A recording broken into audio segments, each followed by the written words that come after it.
Ai meninas, tudo bem? Vamos falar hoje de uma personagem da Bíblia do Antigo Testamento. O nome dela é Ana. Ana, ela foi a mãe de Samuel. E quem foi Samuel? Samuel foi um grande profeta da Bíblia. E esse grande profeta da Bíblia, Samuel, foi ele quem ungiu o rei Davi como rei de Israel. Então aí você tem a importância dele, né? Não só por isso também, porque Israel, como era um profeta, ele conversava, ele tinha comunhão com Deus. Mas muito mais importante também, quem foi a mãe deste homem? Quem foi a mãe deste homem foi Ana. E para a gente entender melhor aqui esse contexto, eu vou fazer assim, eu vou ler, tá? Eu vou ler aqui na Bíblia, por quê? Porque foi a forma que me impactou. Então, eu acredito que se eu ler e conversar com vocês, talvez vocês também sejam impactados da mesma forma que eu fui. Então, tá no livro aqui de 1 Samuel. Eu vou lendo, mas vou lendo de uma forma rápida, por quê? Porque quem quiser ler tudo com calma é 1 Samuel 1 e 2. 1 e 2. Então tinha um homem, esse homem, o nome dele era Eucana. Então esse Eucana, aqui ó, ele tinha duas esposas. Uma era Ana, que é o que a gente vai conversar hoje, e o nome da outra era Penina. A Penina, ela tinha filhos, só que a Ana não tinha filhos. E o que que acontece? Esse homem, Eucana, ele adorava o Senhor, tá? Eu tô lendo de forma rápida aqui. E aí ele fazia ofertas para o Senhor e ele ofertava para o Senhor, para a esposa e para os filhos, tá? Sempre quando ele fazia essa oferta, ele fazia oferta para ela, mas para a Ana, né, que era a outra esposa dele, ele dava uma porção digna, pois ele amava a Ana. Mas o Senhor havia fechado o seu ventre, isto é, a Ana não tinha filhos com ele, mas ele amava a esposa dele. Tudo bem. Só que a Penina provocava muito a Ana. Como a Ana não tinha filhos, ela ficava lá provocando. Ah, eu tenho filhos, você não tem. E isso para Ana era um motivo de muita tristeza, porque ela não tinha filhos. Tá. Aí eu tô avançando, tá? Bom, e como ele fazia assim ano a ano, quando ela subia à casa do Senhor, deste modo, ela, a Penina, a provocava. Por isso ela chorava e não comia. Então disse Elcana, seu marido, a ela, a Ana: Ana, por que tu choras? Por que tu não comes? E por que o teu coração está entristecido? Não sou eu melhor para ti do que 10 filhos?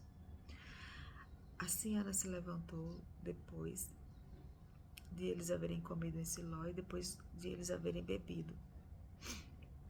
Ora, Eli, o sacerdote, assentou-se no assento junto com uma coluna no templo do Senhor. Ela, Ana, estava em amargura. Porque imagine você, né? Ele era casado, tinha duas mulheres. A outra ficava espizinhando ela, porque ela não tinha filho. Ela queria muito ter um filho e não conseguia gerar. E naquela época, um ginecologista, fertilização, não, né? Não tinha nada dessas coisas. E ela estava muito amargurada. E aí o Eli, que era um sacerdote da época, um profeta da época, cadê?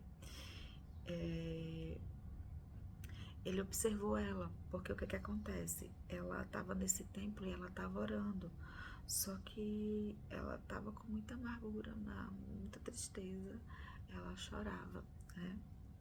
E nesse momento que ela estava de profunda amargura, profunda tristeza, ela fez um voto. É porque ele também falando aqui, ó, ela fez um voto.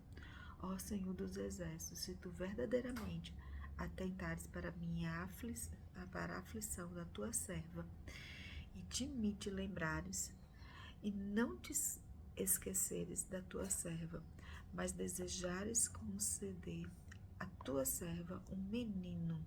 Ela pediu um menino. Então eu o darei ao Senhor todos os dias da sua vida, e nenhuma navalha virá sobre a sua cabeça. Então ela estava orando aqui para Deus, pedindo para ele um filho. Ela estava muito triste porque a outra ficava enchendo o saco dela. E ela estava orando com muita tristeza no coração, não tá entendendo? Pedindo um menino. Ela foi específica na oração. E aí quando ela estava orando, ele estava observando ela, né? Porque ela estava orando muito fervorosamente. Só que a Ana, ela estava orando, estava aqui, olha. Ora, a Ana falava em seu coração, somente os seus lábios se moviam, mas a sua voz não era ouvida. Por isso, Eli olhou assim, achou estranho, pensou que ela tivesse ébria, né?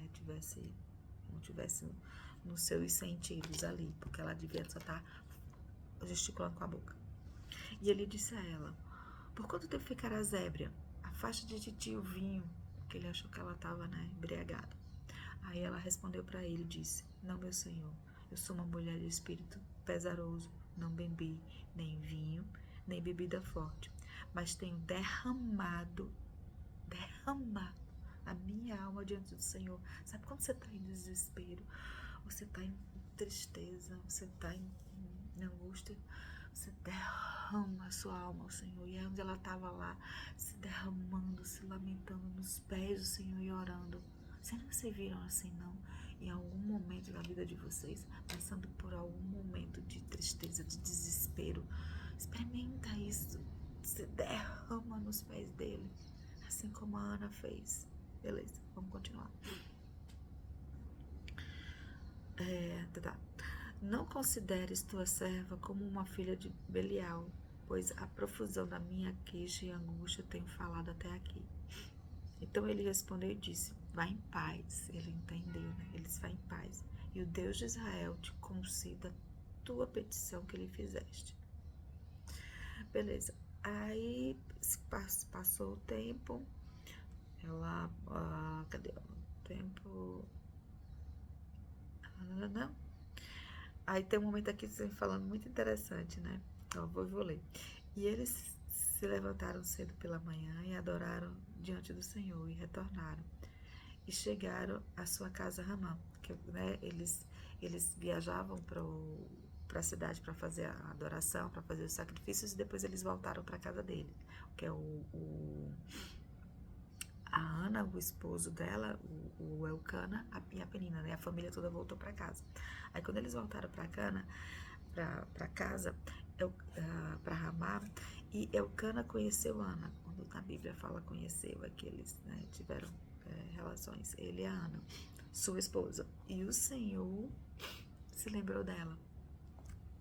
Portanto, sucedeu que quando chegou o tempo, depois de Ana ter concebido, ela concebeu nesse momento.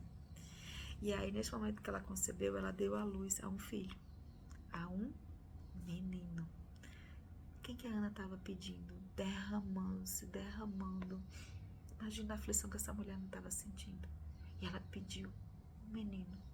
Mas na hora que ela pede esse menino ao Senhor, ela também fala: eu darei ao Senhor todos os dias, né? Darei esse menino ao Senhor. Então ela só pediu para ela gerar um filho, porque, vamos dizer assim, o ventre dela não gerava. E ela pediu: poxa, eu queria ter isso. O Senhor me concede isso, me concede um menino, mas esse menino eu entregarei ele para o Senhor. Era um costume da época, tá? Beleza. E ela teve um menino. Então.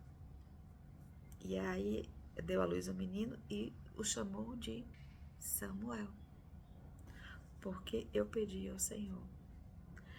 Então, o que foi interessante da Ana é que ela teve esse menino e ela entregou esse menino realmente ao Senhor. Depois que ela desmamou ele, que ele estava maiorzinho, ela entregou ele para o profeta, para esse menino ser criado. Cadê? Deixa eu ver onde é que tá aqui, ó. Senhor.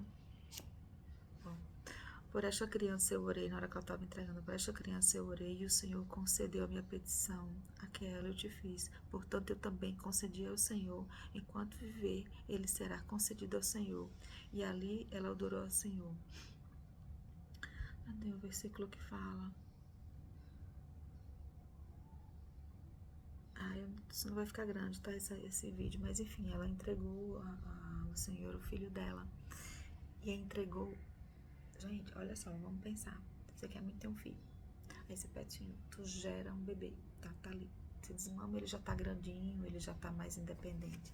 E você pega esse serzinho que você gerou, que você ama, que você tem mais apreço, que você tem mais amor. Qual mãe que não vai amar e ter apreço por um filho? E ela pega essa criança, ela entrega para o Senhor. Por quê? Porque ela falou, meu Deus, o Senhor me faz gerar, mas eu te dou essa criança. Ela cumpriu com a palavra dela. Então ela entregou para o Senhor o que ela tinha de mais precioso. Quem é mãe sabe que o mais precioso que a gente tem são os nossos filhos. E ela entregou o que ela tinha de mais precioso para ele. E sem reservas. E aí, o Senhor depois, ele superabundou. O que eu quero chegar é nesse ponto. A Ana, depois que entregou o filho, esse menino, ela teve mais outras crianças. Ela teve mais 5 filhos. Acho que foi 5 ou 4, mais 5, 4 filhos. Depois desse menino. Deus superabundou. Olha só, ela orou pedindo uma criança. E essa uma criança, ela disse que ela ia entregar para o Senhor. E ela entregou a ele sem reservas. E aí, quando ela fez isso, o Senhor superabundou em graça e em bênção para ela e deu mais filhos, gerou mais crianças no ventre dela. Ele superabundou. E aí, onde que eu quero chegar? O que eu até escrevi aqui. Ó. A oração de Ana, ela pediu fervorosamente e ofereceu algo em troca e cumpriu. Ela ofereceu e ela cumpriu. Ela não reteve, ela cumpriu o que foi prometido por ela e sem reservas. E deu o que era mais de precioso para ela, que era o filho. Mas ela deu um coração tranquilo. E o Senhor a recompensou com mais filhos. O que a gente tira nisso? É que quando você entrega ao Senhor sem reservas, Ele tem superabundância em te abençoar. Você entregar com o coração desprendido, né? Sem reter. Ele acaba, o Senhor acaba te dando em superabundância. É fácil? Não é fácil. Deve ter sido fácil para Ana? Não, entregar o filho. Não foi. Mas ela entregou sem reservas. E o Senhor abençoou ela. O Senhor honra os nossos pedidos. Ele nos honra quando a gente pede para Ele. Era isso que eu queria trazer isso hoje para vocês. Me impactou muito. Pedir, ser específica na oração, não ter reservas, cumprir o que você tá se propondo e ter o coração desprendido. E aí Deus te dá em superabundância. Você ganha a graça. É isso. Beijo.